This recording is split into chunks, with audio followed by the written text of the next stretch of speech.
प्रारब्ध किसे कहते हैं जान जाओगे तो प्रश्न का समाधान हो जाएगा। जो हमारे बहुत जन्मों के कर्म जमा है उनका नाम है संचित कर्म।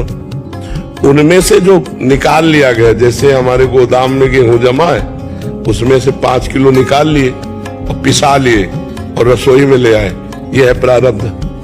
और वो जो जमा है वो है संचित, और अब जो कर रहे हैं उसे क्रियमाण कर रहे हैं। तो शरीर रचने के समय जो कर्म शुभ अशुभ से इसका हिसाब हो गया कि ये 5 वर्ष में ठोकर लगेगी, इतने में ये होगा, इतने में, पूरा पहले से निश्चित हो चुका है। दुख और सुख 2 बातें, तो अब वो नहीं मिटाई जा सकती।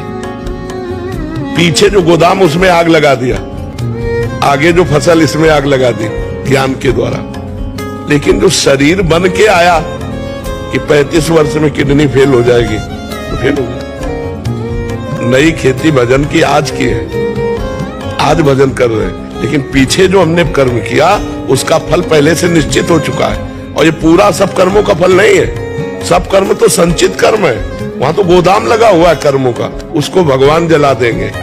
इसको भजन के द्वारा नष्ट करते हैं जो नया क्रियमाण है, और प्रारब्ध को भोग लेते हैं। आप समझ पा रहे हैं? तो प्रारब्ध इसीलिए बड़े बड़े संतों को भोगना पड़ता है। कि रामकृष्ण परमहंस जी के कैंसर था, बड़े बड़े संतों के शरीर में देखा जाता है, तो बोला फिर कौन सा कर्म है, जब सब कर्म नष्ट हो जाते हैं तो इनको स्वस्थ होना चाहिए। सब कर्म नष्ट हो जाएंगे, लेकिन प्रारब्ध जो बन चुका है वो भोगना पड़ेगा। इसीलिए बड़े बड़े संतों के जीवन में रोग कष्ट विपत्तियां देखी जाती हैं। जो बहुत भजनानंदी, जो दूसरों के कष्ट निवारण कर सकते हैं, वो खुद कष्ट में पड़े देखे जाते हैं।